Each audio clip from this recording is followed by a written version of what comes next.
Senator Elissa Slotkin sharply questioned the Secretary of Defense over the deployment of nearly 5,000 active duty troops to Los Angeles, a move made against the governor's wishes. She warned that using the military for domestic crowd control threatens America's long tradition of an apolitical military.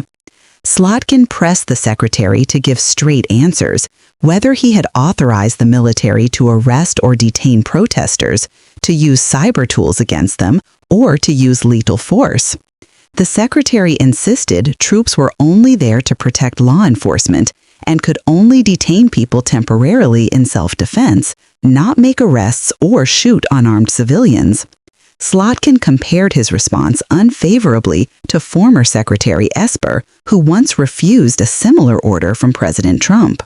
She concluded that deploying troops against citizens erodes democratic values and risks turning the U.S. military into a political weapon, something she and many veterans strongly oppose.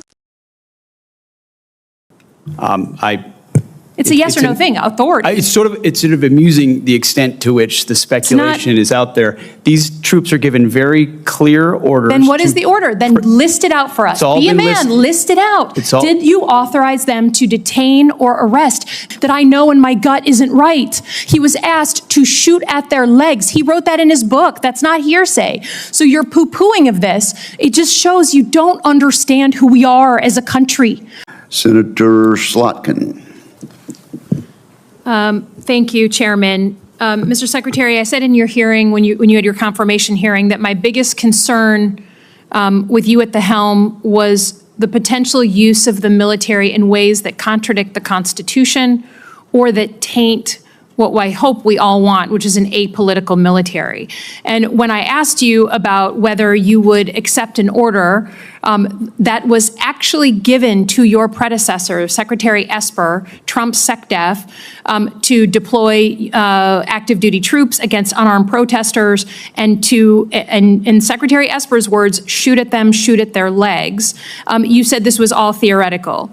Here we are, a few months later, you've deployed 4,700 troops to Los Angeles and against the wishes of the governor. And my colleague across the aisle was right. It is the first time since 1965 that we have deployed Guard troops without the permission of the governor. In all the instances he laid out, the president had sent in the military to protect protesters, not against the protesters. So you may dismiss it, but I feel like this is a fundamental issue of American democracy. If you love your country and you want an apolitical military, then it should be the last resort, not the first resort in our country to use them. So to get to the non-theoretical, have you authorized the uniformed military to detain or arrest protesters in Los Angeles? Senator, I would just start by saying you're not a protester if you're throwing concrete 100%. at law Arrest those enforcement people. officers. Throw them in the jail. 100%. But what you're doing is something different. Everyone knows this is a political decision, right? So we don't trust that you're using the best interests of the military, certainly, and of democracy on top of that. So have you given the order? That's all I want to know. It's not theoretical. For the U.S. military, not law enforcement. They can arrest all day long. That's their job. Do they have the ability, the uniformed military, to arrest and detain protesters currently today? It's a yes or no thing. Authority. It's sort of amusing the extent to which the speculation is out there. These troops are given very clear orders. Then what is the order? Then list it out for us. Be a man. List it out. Did you authorize them to detain or arrest? That is a fundamental issue of democracy. I'm not trying to be a snot here. I'm just trying to get the actual, did you authorize them to do that? All of these orders and what they're sent there to do are public. They are there so say it. So say it. Yes or no? I'd like to.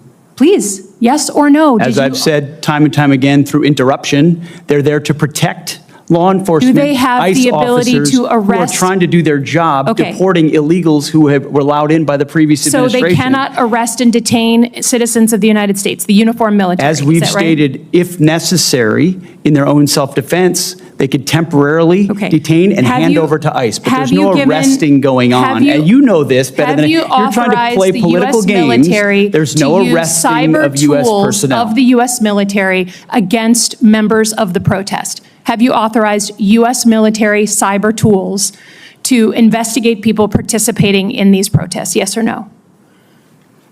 Certainly in no way that I'd be aware of. Okay, that's good. I love that answer. That's great.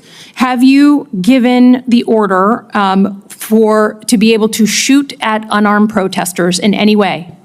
I'm just asking the question. Don't laugh. Like the whole country. And by the way, my colleagues across the aisle. What is that based on? What evidence would you have that an order like that has ever Trump been given? Giving that order to your predecessor, to a Republican Secretary of Defense, who I give a lot of credit to because he didn't accept the order. He had more guts and balls than you because he said, I'm not going to send in the uniformed military to do something that I know in my gut isn't right.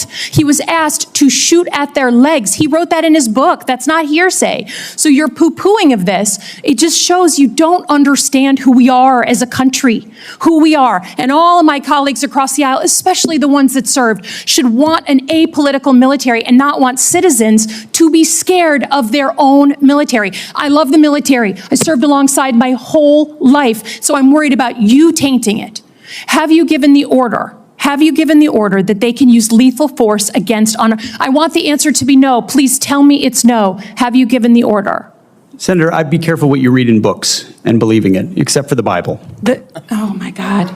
So your former predecessor, I guess that's not enough for you. Okay, on Iran. I don't think there's a debate. There's like a cat fight going on in your own party about whether to go after Iran. Have you commissioned any day after planning? So any force protection, any use of ground troops in Iran, any cost assessments? Because I don't think we doubt what we can do as a country in the attack. It's the day after with Iraq and Afghanistan that so many of us have learned to be so deeply concerned about. Have you authorized day after planning? As I've said, we have plans for everything, Senator. Okay. And I would also reiterate how we began, that there will be a classified portion of this 15 minutes after we adjourn.